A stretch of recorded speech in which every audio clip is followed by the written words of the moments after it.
नमस्कार, आप सभी का स्वागत करते हैं। आज कक्षा 7 का नवम पाठ अहमपि विद्यालयं गमिष्यामि, इसका अभ्यास हम लोग करने जा रहे हैं। इसका जो मूल पाठ है इसको हमने पहले ही पढ़ लिया है, तो अभ्यास हम आज अच्छी तरह से करेंगे। चलिए ठीक है।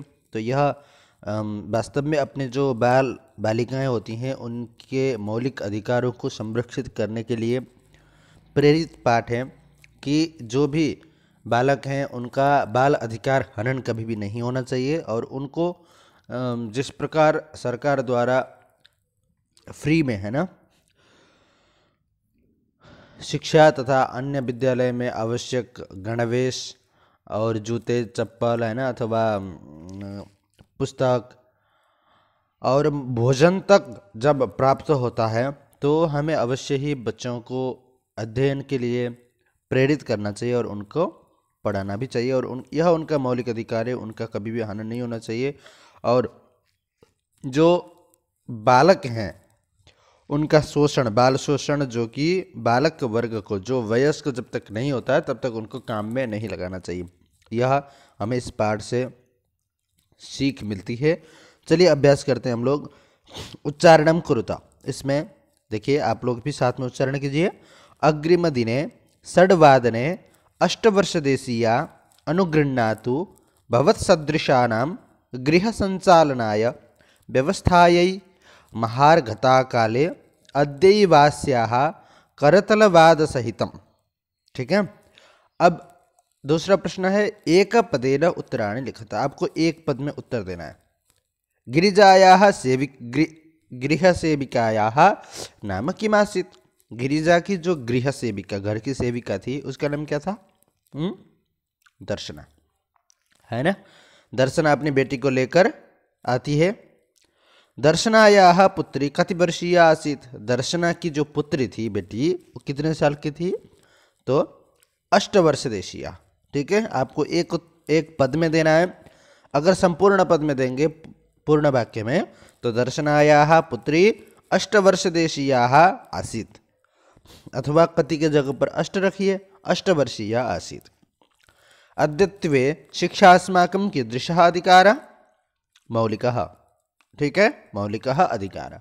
तो अद्यत्वे शिक्षा अस्माकं मौलिकः अधिकारः। ठीक है। दर्शनायाः पुत्री कथं नृत्यति। दर्शना की पुत्री कैसे नाचती है ना। आपने ऊपर पढ़ा था कि जब दर्शना को बताया जाता है, दर्शना को, ठीक है, कि आज बिना पैसे दिए विद्यालय में बच्चों को पढ़ाया जाता है ना, इस बात से। और जब वो कहती है दर्शना कि अपनी बेटी को मैं कल ही ले जा करके नज़दीकी विद्यालय में एडमिशन करा लूँगी, है ना, तब जब दर्शना की पुत्र इस बात को सुनती है तो खुशी से उमड़ जाती है और उल्लास के साथ नाचने लगती है ना। तो करतलवादन सहितम नृत्यति, इसका उत्तर होगा करतलवादन सहितम, अर्थात ताली बजाते हुए। आपने ऊपर देखा था, देखिए यहाँ पर अंतिम में दिया है करतलवादन सहितम नृत्यति। ठीक है। अब देखिए अगला जो भाग है पूर्ण वाक्य न उत्तर। तो आपको पूर्ण वाक्य में उत्तर देना है। आप जैसे मैं प्रश्न बता रहा हूँ, आप जो पाठ में आया था इसका उत्तर, उसको खोजने की कोशिश कीजिए। अष्टवर्ष देशीया दर्शनाया पुत्री किम समर्थासीत्, है ना। अष्टवर्ष देशीया दर्शनाया पुत्री कार्यकरणे समर्था आसीत्, अथवा संपूर्ण कार्य करने, संपूर्ण काम करने में समर्थ थी। दर्शना कति गृहाणां कार्यं करोति स्म। दर्शना कितने घरों का काम करती थी? तो दर्शना 65 गृहाणां कार्यं करोति स्म, 5 अथवा 6 घरों का काम करती थी। ठीक है। मालिनी स्वप्रतिवेशिनी प्रति किम कथयति। मालिनी जो है वह स्वप्रतिवेशिनी, अपनी प्रतिवेशिनी के प्रति, है ना, अर्थात पड़ोसिन, अपनी जो पड़ोसन है उसके प्रति मालिनी क्या कहती है ना, क्या कहती है? देखिए ऊपर की, अगर कोई, मेरे जो बेटे हैं सब मामा के घर गए हैं, अगर कोई नज़दीकी व्यक्ति है अर्थात काम करने वाला महिला कोई है तो उसको भेजो, है ना।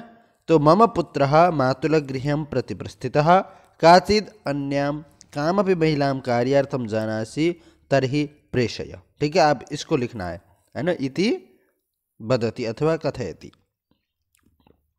ठीक है ना।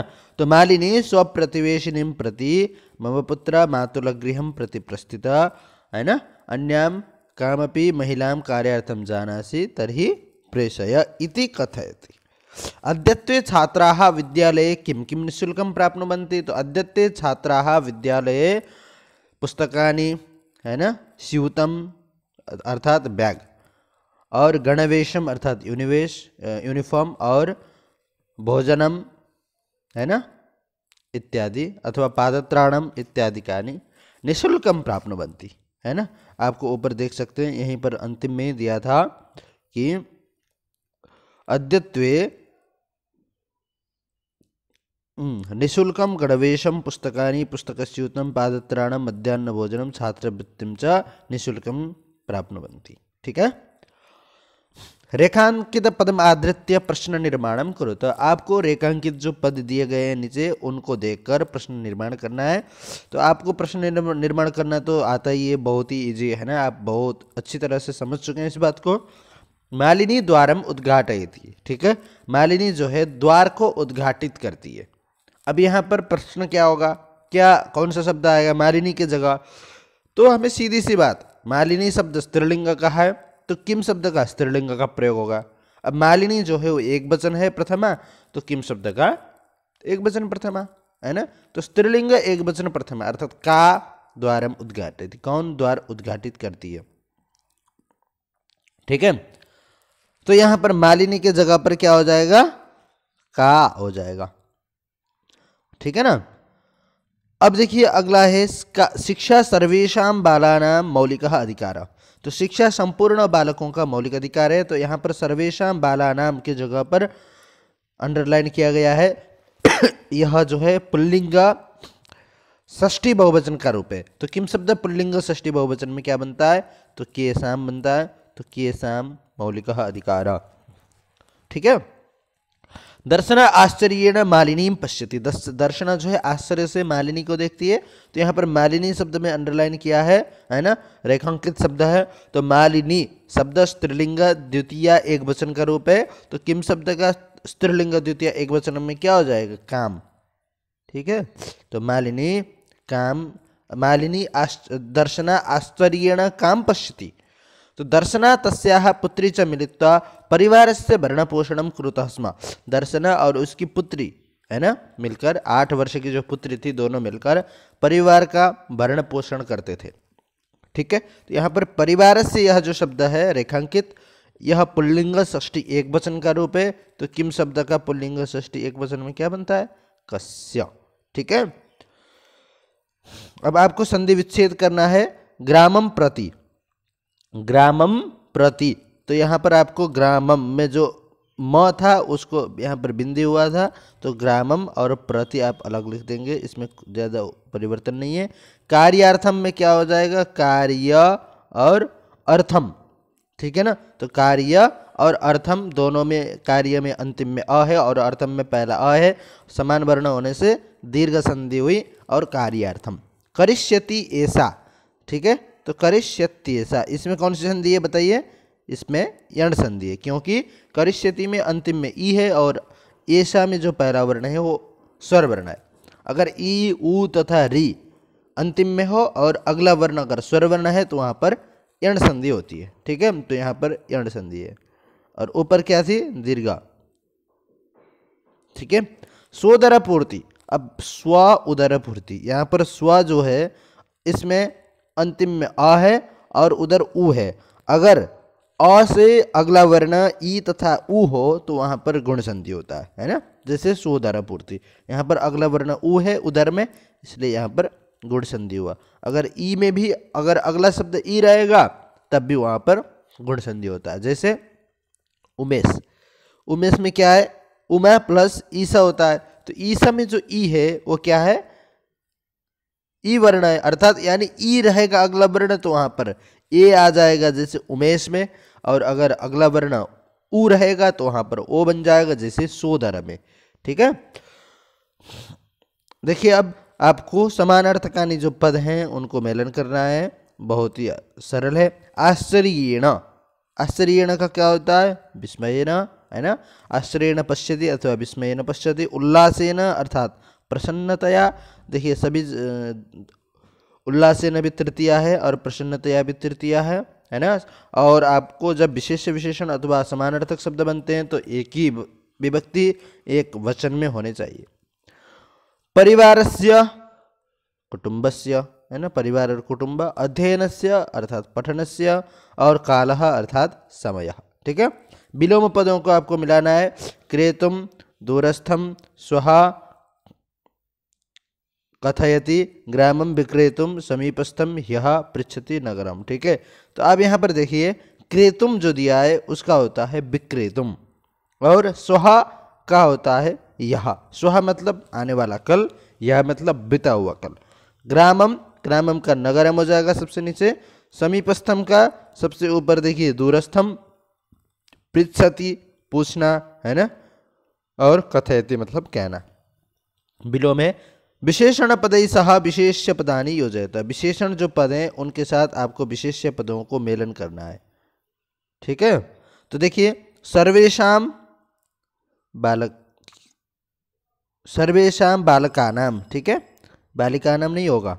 अब देखिए सर्वासाम, यह जो सर्वासाम दिया है इसका बालिकानाम हो जाएगा। मौलिकः अधिकारः, ऐसा क्या हो जाएगा बोलिए? ऐसा अल्पवयस्का। ठीक है, और सर्वकारीयम विद्यालय, विद्यालयम, समीपस्थे विद्यालये। ठीक है, तो सर्वकारीयम विद्यालय में इधर गया और समीपस्थे विद्यालय इधर आया। ठीक है, और उसके बाद सर्वासाम का हमने लगा दिया बालिका नाम में, और निशुल्कम गणवेशम अर्थात यूनिफॉर्म। ठीक है, अगला है देखिए यहाँ पर आपको कुछ विशेष ध्यातव्य चीज दिया है। सर्वे पठन्तु अग्रे सरन्तु इति च भावनाम अंगीकृत्य विकसितोयम एकः संवादात्मकः पाठ। ठीक है, सर्वे पठन्तु सभी पढ़ें और अग्रे सरन्तु आगे बढ़ें, इस भावना को लेकर विकसित अर्थात विकसित किया गया यह एक संवाद रूपी पाठ है, जिसमें संवाद के माध्यम से आपको समझाया गया है। प्रायेण आर्थिक दृष्टा दरिद्र परिवारेषु, प्रायेण प्रायः आर्थिक रूप से जो दरिद्र अर्थात कमजोर अथवा गरीब जो परिवार होते हैं उनमें लघु लघु बालकाः चायादि विपणिषु अन्येषु च गृहेषु कार्ये नियोजिताः क्रियन्ते। जो लघु लघु बालक अर्थात छोटे छोटे बालक होते हैं वो चाय आदि, चाय अर्थात टी, ठीक है, आदि विपणिषु उनको बेचने में, अथवा अन्येषु च गृहेषु कार्येषु अन्य कोई घर का काम होता है तो उनमें नियोजित, उनमें लगाए जाते हैं। ये न धनस्य अर्जनम भवेत, जिससे उनके घर में धन आए, है ना, धन कमाया जाए, पैसे कमाए जा सकें। तेषां गृहस्य कार्यम चलेत, और उनका घर का काम भी चले। एवं कृते ते जनाः स्वसंततिः शिक्षायाः मौलिकाधिकारात् वंचयन्ति। एवं कृते ऐसा करेंगे तो ते जना वो लोग स्वसंतति ही अपनी जो संतति, अपनी जो न्यू जनरेशन है उनको शिक्षायाः मौलिक अधिकार, शिक्षा का जो मौलिक अधिकार है उनको उनसे ठगे जाते हैं ना। उन प्रारंभे शिक्षा यह केवलम संवैधानिको अधिकारः आसीत् स इदानीं मौलिकाधिकारः जातः। पहले शिक्षा जो कि एक संवैधानिक अधिकार था, आज वह एक मौलिक अधिकार है। इमाम एव भावना बोधयितुम पाठेस्मिन् प्रयत्नो विहितः। इसी भावना को समझाने के लिए इस पाठ में विशेष प्रयास किया गया है। ठीक है, तो आप इसका मूल पाठ और अभ्यास इन दोनों को अच्छे से समझिए। ठीक है, और कोई भी आपको समस्या है तो पूछ लीजिए, साथ ही इस चैनल को सब्सक्राइब कीजिए। धन्यवाद।